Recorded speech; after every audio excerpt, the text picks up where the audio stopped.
Hi guys, my name's Veronica says, and today we're gonna be reviewing makeup perfumes. Makeup perfumes? Hey everyone, welcome back to the channel. At the end of April, I did a video on opinions on popular fragrances. Did I think that they were full bottle worthy? In the beginning of that video, I did a little rant on buying samples, which I think are both a blessing and a curse for a lot of reasons. Samples can be their own rabbit hole, and you can end up spending a lot of money on samples that don't amount to anything.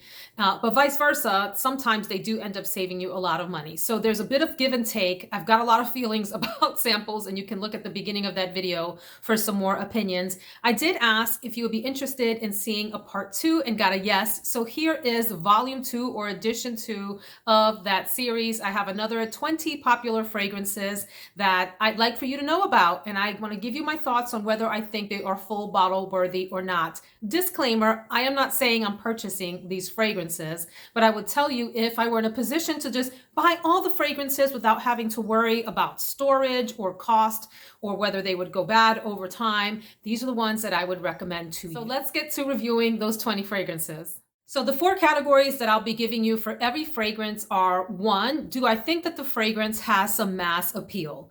My own unscientific way of saying, if we surveyed a crowd, would the majority of them like the fragrance? 2, I'm going to share with you some quick impressions about what I think the fragrance smells like. All of these fragrances I have tested on skin either during the day or at night, and I have a sense of how they dry down in their longevity. I'll also be telling you whether I think that they are projecting and long lasting. And then finally, would I consider purchasing a full bottle or not? So let us start off with the very famous Rouge Malachite or Malachite. So is this a mass appealing fragrance? I would say for the most part, yes, especially for people that are floral lovers. The notes that stood out to me is that it's a white floral, it has some spice, and it has some ginger. And by the way, I have a lot of dupes for Rouge Malachite. I've never purchased a full bottle, and I'll tell you in a minute if I would.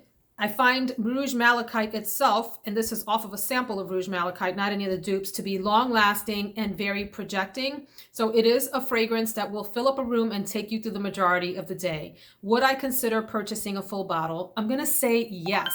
While I have some pretty fabulous dupes for this, I have a feeling that the real bottle is just a little bit richer and deeper, and so I'd love to purchase it at some point if I could find it for a reasonable price, meaning in the 200 or below range.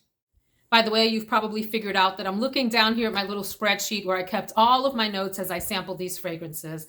Next up is Chanel Beige, one that I would say I have been intrigued by and have tried twice. I tried it maybe like back in 2020, just at the turn of that year, and then recently sampled it again. Is it mass appealing? No, I don't think this is a fragrance that a lot of people would get into. I picked up from it something along the lines of a fresh freesia note, like a floral white freesia note. Aquanet, I'm talking about the hairspray, and I like Aquanet. Do you like Aquanet? I like it as a hairspray, and I like the fresh, clean hairspray smell from it. I also pick up Iris in Chanel Beige and something like a soft powder. In terms of performance, I would say there's moderate performance all around in terms of projection and longevity. Not bad, not the best. And would I purchase a full bottle? I'm just gonna say maybe. I'm still intrigued by this fragrance. I'm not completely convinced I need it in my collection, but there's something about it that I would say is appealing for me. Next is a fragrance that I actually added to cart and was just convinced I was going to purchase it. And then something told me to just pause and get a sample. And in this case, I'm glad that I actually did sample it first. It's Note Vanille from the house of M. Micallef. Is it mass appealing? Yes, I think absolutely this is a mass appealing fragrance. I get out of it this aldehydic cumin, pumpkin pie spice, dark vanilla. I found it both clean and warm, which I think is hard to pull off in fragrances, so that part intrigued me. And I would consider this a very sort of sophisticated vanilla. There was a lot of appeal with this fragrance. I thought it performed well on me, meaning it meshed well with my skin. I found it moderate all around in terms of projection and longevity. And would I get a bottle? At this point, I'm going to say maybe, but not now. I do have a number of really nice vanilla fragrances that I've recently purchased, and some on the way. I know this shopping thing is like out of hand. Don't act like you don't do it too.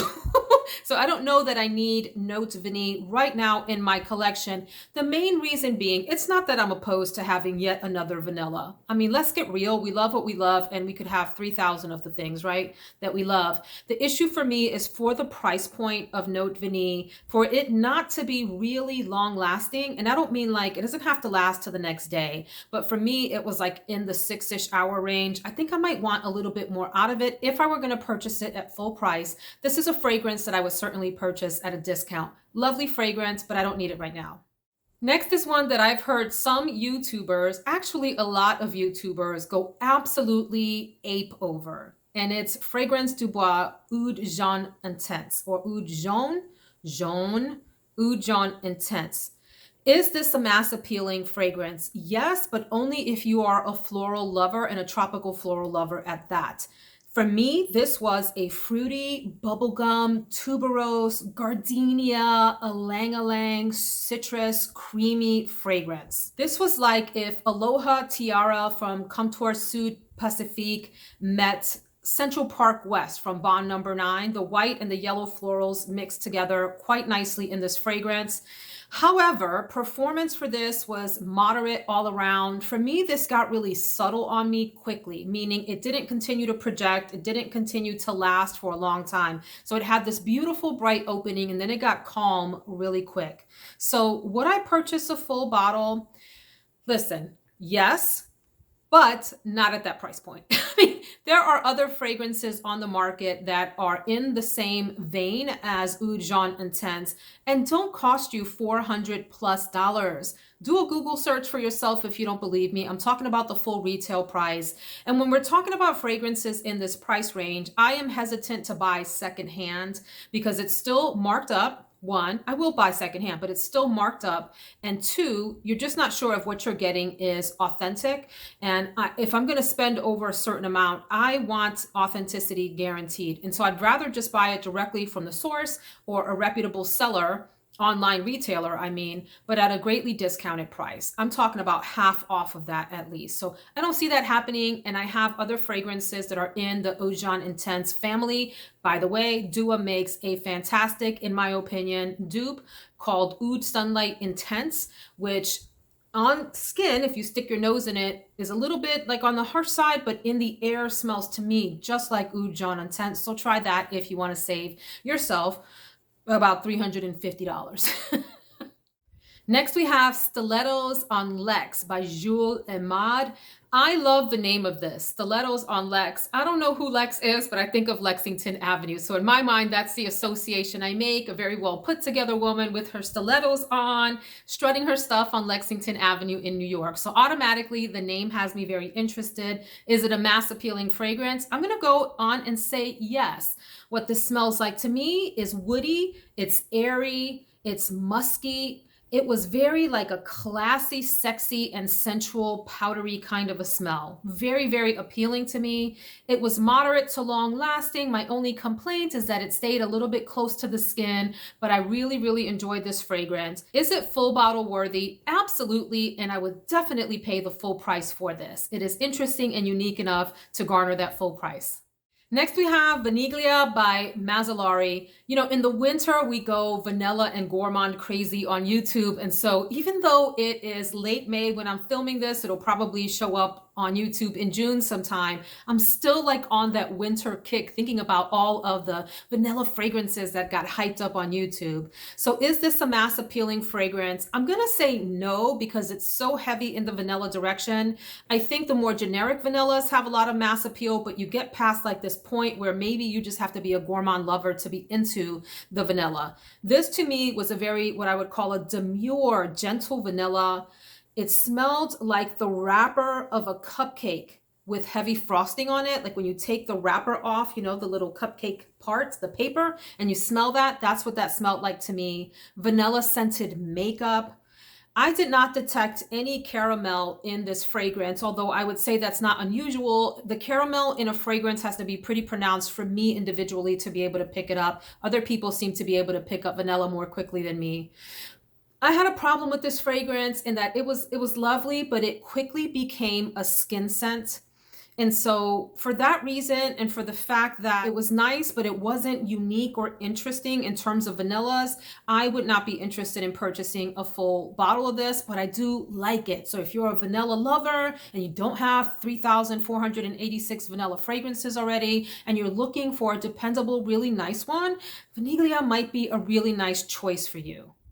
Next is, I think it's pronounced Tuttle or Tuttle from Tiziana Terenzi. I am a big fan of Tiziana Terenzi fragrances. I haven't found a stinker in the bunch that I have from Tiziana Terenzi. Even her weird ones I like, and they're appealing to me. So I just knew that I would love this fragrance. The bottle is spectacular. I've heard so many people rave about this on YouTube. I mean, just go bananas over this fragrance to the point where I'm like, I just need to go on and blind buy this. Clearly I'm gonna love this too. Is this a mass appealing fragrance? Absolutely not. No, in lots of capital O's. N-O-O-O-O-O-O-O out to infinity. I don't think so. This fragrance to me smelled like tiger balm on the opening. I got plums and I got pine sol at the top along with that tiger balm. Tiger balm, plum, and pine sol. It was really, really strong. And then as it dried down, what I found it to smell like was tropical cough drop. Think about like Ricola in a tropical flavor on your mouth. Still a little tiger balmy. It just didn't work for me. How long did this last and how much did it project? It projected out to Pluto. Have we decided if Pluto is a planet yet or not? It's been flopping back and forth. And it lasted forever, ever. Would I purchase a bottle of this? So I think the actual physical bottle, as I mentioned, is absolutely gorgeous. This is not an inexpensive fragrance. This is part of a range of the Tiziana Terenzi line that is incredibly high priced, like obnoxiously, insultingly high priced. I would not purchase or advocate that anyone purchase this fragrance. You try it and let me know what you think. I feel like I could just mix Angel Eau Croisière, the 2019 version that has the mango note in it. If I layered that with Angel Muse, the EDT, I might get something close to Tuttle, close enough to get me by. Now, if somebody wanted to buy me a bottle of this, I would certainly accept it and figure out how to rock it. But I don't know that I would spend my own money on a bottle of Tuttle right now. Listen, we can all change our minds. If you ask me in a year, maybe I'll love it. So I'm going to keep the sample and keep playing with it. So these are my impressions of it on first try for a day. Going back to Jour Mode, I should have probably grouped this with Stilletos on next. We have Nia, which is another one that has gotten a lot of acclaim on YouTube. Is it mass appealing? I don't think it is. For me, this opens with bananas. I smell bananas at the opening and general fruit. And then it settles into an oudy, fruity, woody kind of a fragrance. Pretty deep, oudy, fruity, woody stuff. I would say this is a pretty long-lasting and projecting fragrance. Would I purchase this? I don't think that this is for me, although I could see the appeal of this and I could see why it gets a lot of acclaim. It's not, my cup of tea, so no for me. Then here's another one that I had added to cart and just knew I was going to go on and purchase this, and another one from the line called Soir Exclusif. This is Eidola from Navitus Parfums. This is a yes in terms of being mass appealing. This is a very pretty fragrance that I think a lot of people would like on first sniff. It's rosy, very, very rosy, and it has hints of sweetness and fruitiness. Some people have compared this to Delina. I think it's Delina-esque, almost like a softer, more gentle, well-mannered version of Delina, which I think is a little bit rude because Delina can be pretty sharp on the opening. And for me, I found Delina to be a little cloying. I know people go crazy for Delina, but that's how I feel about it. And the performance on Eidola is what's disappointing to me. I found it to be a pretty weak fragrance. It's not that I wouldn't purchase it, but for the price that it costs, which I think is over $100, I think I want to say it's in the 125 to 150 range, maybe. And I know sometimes it goes on sale. I found this to be too weak to be over the $100 mark. I think the bottle's pretty and I think the fragrance is really pretty. Just wish that it lasted longer. Next, we come to 4160 Tuesdays, sexiest scent on the planet.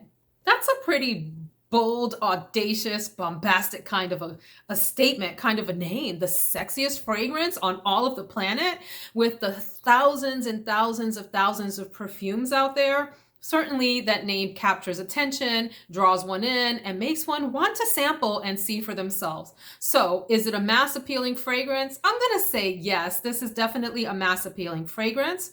I found it to be a tart, lemony vanilla. My only issue with it is it was kind of flat. I wanted it to have more depth and dimension. It was a little bit linear and simple for my tastes. It had moderate all around projection and lasting power, nothing to write home about. Would I want a full bottle? As I'm describing it, thinking maybe I do, but at the time that I tested this, in my notes, I wrote the word no, and I put by it childish, that this smelled very childish to me. Childish and sexy don't go together. You're one or the other. You can't be grown up and sexy and childish at the same time, at least not in my opinion, as we're talking about fragrances. So I think I'm going to leave this at a no, but I may revisit it later. Let's go to a house that actually people haven't talked about in a minute. It was super duper hot about a year and a half ago. It was like everyone needed bottles of this. And I don't hear about it much anymore. Here, there, but not like it used to be on YouTube. And it's from Byron Perfumes. We're going to start with The Chronic. With a name like that, you would expect this to just take you away. Do I find The Chronic to be mass appealing? I'm going to say no. What does it smell like? Two words come to mind. It's very, very warm, like an inviting, enveloping, intoxicating warmth, and it's also spicy. I found this to be long lasting with good projection. Would I personally want a bottle? I'm just going to say no for now. If you had asked me this 2 years ago when I was building up this ridiculously insane collection that you can have as a YouTuber, we'll have another conversation about that another day, okay? I probably would have said, yes, I need this in my collection, but I have a lot of other fragrances that fit this scent profile, that warm, enveloping, spicy kind of a thing. So I don't know that I need this for the price tag that it commands, which is pretty steep. So I'm gonna say no. However, one fragrance that I really enjoyed from Byron Parfums is the Mula Extreme Red. Mula Extreme, is it Mula or just Mula Extreme Red? Yes, this is a mass appealing fragrance. I find it to be fruity, and I have sweet with like 9 E's, like sweet. Berry leaning gourmand fragrance. This is to me a very, very girly, leaning on womanly kind of perfume. It's super long lasting and projecting, I think. And I would say yes to a full bottle. Again, I don't know that I'd pay full price. I have some other fragrances that meet this profile, but it's a really appealing fragrance, at least for me, at least right now, that I would consider it if I could find it on discount. Next, I'm going to review 2 Xerjoff fragrances for you quickly. I've been on a Xerjoff kick where I've just been exploring the house a bit more, and I've had some wins and I've had some meh and some duds from the house, just like any other house, right? Well, that's not true. I've really loved most of my Maison Lancôme fragrances and most of my Mugler fragrances. But any other house, you know, you get stuff all across the range. So this is Lua from Xerjoff. Is it mass appealing? I would say maybe to yes. What this smells like to me is a soft, very polite citrus kind of smell. It has this Kool-Aid-y grapiness to it once it starts to settle down. Nothing in the notes would make me think that it would come across a little bit slightly grapey, but it does come across that way in the same way that Alien on the dry down can have like that Kool-Aid grapey thing happening. I like that. That's not a put off for me, just to be clear. I find this to be a sweet fragrance that has some creaminess and some hints of like a cedary kind of woody smell. So this is moderate performance all around. I really enjoyed this fragrance, so I'm going to say yes to this. I will say when I first put it on skin, I was like, what's so special about Lua? And as it settled down, I was like, I get it. I get it. This is a really interesting, different kind of a fragrance with the woodiness and the grapiness and the creaminess and the citrus as well. So I liked it. Let's go then to Comandante from Xerjoff. I would say on the mass appealing range that this is a maybe. Here's the thing about this fragrance. It came across to me floral, bright, and there was something like plasticky about it. Usually plastic is a turnoff. It was okay in Comandante. It did not bother me. I found this to have a deep sweetness in the dry down, which is likely coming from a honey note that's in the fragrance. And then a leather that also comes across like a sweet leather. It's not a harsh leather. It's not like an animalic leather. It's a really polite, soft, softly spoken, delicate, sweet leather. Something about this works for me. I will say that it is long lasting all around. I do have fragrances that are close in profile to this. So for my personal collection, Comandante is a maybe. If you don't have something like this in your collection, I'd say it's a yes for someone who is building up or just building out their fragrances that have some leather in them, but that are also floral and sweet. Try Comandante. I'm sneaking in one that maybe isn't a popular fragrance since I don't hear it talked about a lot, but it's been popular in my mind because I have wanted to try it. I like leather, and I really like the label for this with the whale on it, ocean leather from Memo. Memo Paris, Memo. Why is it that when you get in front of the camera, all of a sudden you forget how to speak? You forget how to pronounce like your own name. It's ridiculous. Memo Ocean Leather. Is this a mass appealing fragrance? Not at all. It's a very, very soft fragrance in comparison to some of the other leathers out of this house. I've sampled a lot of them. Like African leather is a knock you out kind of leather. That's an attention getter, in your face, animalic, unapologetic, bold personality of a perfume. This is a much more softer librarian type of leather.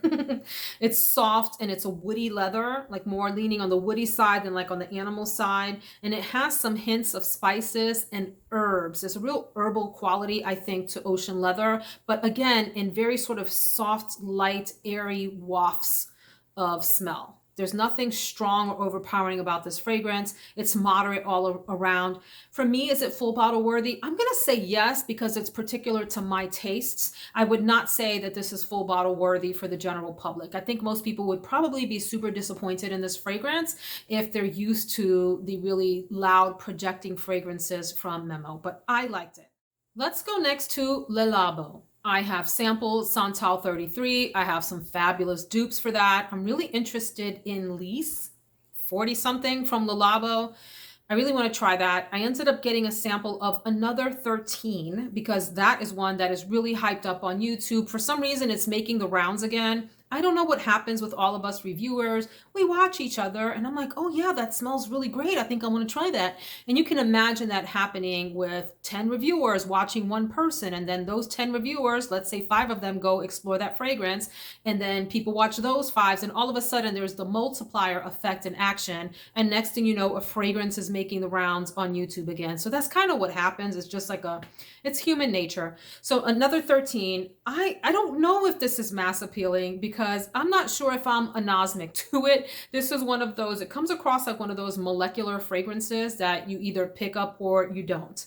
Kind of like Molecule 01 or some of the aspects of Baccarat Rouge 540 that people pick up on or don't. I have a feeling that this is like that. So I'm not sure if I'm anosmic to this or not. But what it smells like to me, from what I could pick up, was that it was a pale, musky fragrance. It was kind of like in the pencil shaving direction. So a lot like a Molecule 01 kind of a thing. And, you know, in terms of projection and longevity, like, who cares? Because I couldn't smell it. So what does it matter is what I have to say about that. Is it full bottle worthy? For me today, I'm going to say no. I may visit this again and smell it completely and say it's amazing and I need it in my collection. But for now, this was just like so not there for me that I can't comment on it. And I'm kind of sad about it. I was hoping that it would be a huge home run for me. Next, we'll go to the House of Bond number 9, and then we'll end with some Initio fragrances. So this one is New York Nights. I love the name of it. The bottle is kind of interesting too. I'm a big Bond number 9 fan. Is this mass appealing? Maybe. I would say it's like in the gourmand floral direction. So if you're not into one or the others of those, this may not be for you. What did I pick up in here? Immediately picked up a caramel and coffee accords in this fragrance. It felt like a very creamy fragrance to me with some soft florals in the background. So you have those gourmand notes with that beautiful depth and the hints of floral in it. This for me was moderate all around. It did have some projection, especially when you first spray it on. And the longevity was average, I'd say in the 6 to 8 hour range-ish, maybe more, and I just didn't realize it because after a while I stopped smelling it. Would I pick up this bottle? Is it full bottle worthy? Yes, I would say yes. Again, if it's in the half price range. I know I sound like a broken record, but yo, listen to me. It's not that I can't pay $400 for a fragrance. It's that on principle, I don't want to. Like, everybody has their limits and everybody has their opinions and ideas about what an object should be worth. Like how much you're willing to pay for a home, how much you're willing to pay for a car, a piece of jewelry, a pair of shoes, a purse, whatever. And in this case, a fragrance. So I just have my thing, like if it's over the $200 mark, it's got to be out of this world and blow my mind for me to consider putting any more than that onto a bottle. And some of you have a lower threshold than that, and some of you have a higher threshold, and that's fine. But for me, with the Bond number 9s, knowing what their performance can be like, I'm gonna need it to be in the 200 or less range. Rant over, let's go on to Initio. I'll start with Musk Therapy, which is one that, again, I've almost blind bought, almost added to cart, and it almost was sitting on the shelf. I love that it's a white bottle. Something about a white bottle gets me, like with Tribeca from Bond number 9. I just love them. Is this mass appealing? No, I don't think so. Maybe, but no. Maybe, but no. It has this citrus blast on the opening that kind of bored me. When I first sprayed it, I thought, oh man, here's another one that others were hyping up that just really isn't that special. And I almost gave up on it. But like I said, I sprayed it on skin, went on about my business, and just sniffed that area of my arm again and thought, oh, now I get it. Once the citrus burns off, dries down, you're left with this really sexy, clean musk. It's sophisticated. It's this like, I got my whole life together kind of a musk. The problem for me with this is that it smells very, very similar to Clean Reserve Skin, which I have a full bottle of, and I actually have a small bottle of the original non-reserve skin that I also have, and I love those. I don't know that I need another bottle that smells so close to it. If I run out of those, or if I end up somehow selling those off or giving them away, I would probably consider Musk Therapy. If I saw Musk Therapy on what? Let's say it together, a discount. And it would have to be a significant discount, I'd probably pick it up. It is a lovely, beautiful smell, moderate all around in terms of projection and performance. You're not getting a beast mode kind of a thing out of here. So it's a yes for me on this bottle, although I can't right now because I have skin, and so I don't see myself justifying having two bottles that smell so alike. But lovely, lovely, lovely. Thumbs up all around on Musk Therapy. Let's move then to Absolute Aphrodisiac from Initio. Is this mass appealing? Maybe to no. I'm not sure. It could be depending on the demographic and the interest of the crowd that you're surveying for our fake non-scientific survey. Here's the issue with this fragrance, and maybe it's just the way that I tried it or something. This opened to me funky. There was just something in the funk family when I first tried this out where I thought, I don't know if this is going to work out for me. But very, very quickly, it settled down into this really nice, what I call an ambery leather with a lot of vanilla. In fact, it's a vanilla-based fragrance, and it has some spiciness. I don't consider the spice factor in here to be as significant as, say, in like Side Effect from Initio, where it almost knocks you out. But it's there. There's some nice warm spice here. It's moderate all around. This was not beast mode performance, moderate projection, moderate longevity. Is it full bottle worthy? I would say yes, but not now. Because again, I have a lot of fragrances in my collection that remind me of Absolute Aphrodisiac. So I'm not sure that I need it, but certainly I would consider it. There you have it. There's the 20. I would love to hear your opinions on these fragrances and whether you think they are mass appealing and or full bottle worthy. I would also ask if there are fragrances that you would like me to review in the volume or edition 3 of Is It Worthy of a Full Bottle? Let me know. Drop that in the comments below. I'd love to weigh in. And I bet that there are other people watching that have tried what you're interested in and can share their thoughts in the comments with you. So thanks so much for watching, and stay tuned from some impressions from my son on a few of these fragrances. Take care, friends. Okay, this is called Absolute Aphrodisiac. What do you think it's going to smell like? I think it's gonna. Okay, Aphrodisiac reminds me of Afghanistan. Okay. So it reminds like deserts, like Middle Eastern like smell deserts and stuff. Okay. All right, let's see. Oh, it smells really good. It smells like kind of like lemon limey thing, like that, and then with orange in it, and it's like I'm a king on like those carriages being carried by like llamas and like people and stuff. A king on a llama. No, like on the the carriage that's carried by like the llamas and people like that. A carriage and on a llama with a king in it. Okay, but there's the people and carrying it, and then you're inside of it. It's like I smell like a king. That's what I feel. I feel like a king smelling this. So like, a king smell. I'd be like, yeah. Okay, this is called Ocean Leather. What do you think it'll smell like? I think it's gonna smell like a captain on the ocean in his leather hat. All right. Smell there. It smells like the captain of the ocean. In his leather hat? No, but before you got into the bath. It smells terrible. Stinky captain on the ocean? Yes. Okay. This is called Comandante. What do you think it'll smell like? I don't know what that means. I don't know how I'm like the commander? The person giving the commands. Comandante. Okay, this brings me back to the captain of the ship. So maybe it's the captain of the ship after he took a bath. That's what it smells like. It smells like he put some soap on his body and then he smells a lot better now. What do you pick up? What notes? It smells like really like fruit. It's like sweet fruit. Like you go into like a forest and have fruit and it's sweet. Okay. This is called Another 13. Another 13? Mm-hmm. Okay. There's... I can't think of anything that would smell like Another 13.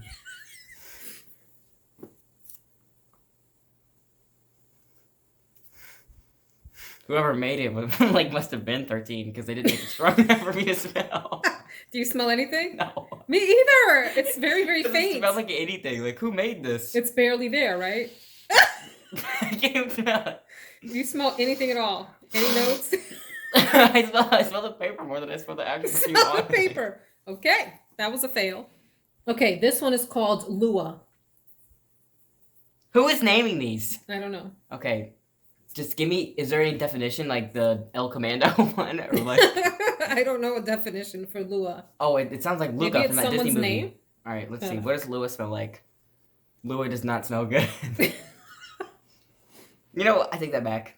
Lua smells sweet, and he smells like he'd be tall. Could it be a she?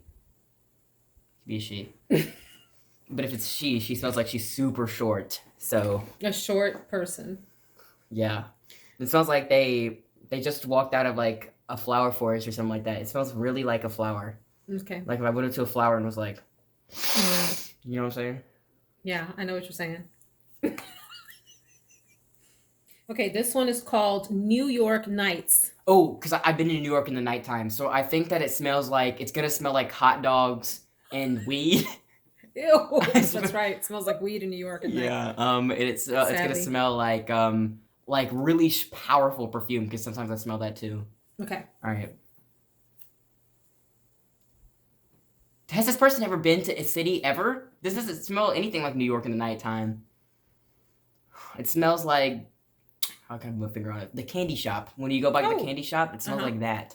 Nice. It smells like kind of the Hershey. It good? It's okay. It's like the Hershey shop that we went to? It's like the Hershey shop, but it's like you're going by the Hershey shop, but somebody standing in front of it has like a really nasty smelling perfume on. They put too much of it on. Like that's what it smells like to me. Okay. It doesn't smell like the weed and hot dogs I thought it would smell like. Not weed and hot dogs. All right. This is called Gris Charnel Extrait. What? Gris Charnel Extrait. Gris Charnel who? Extrait. Okay. Just give it to me. I don't even...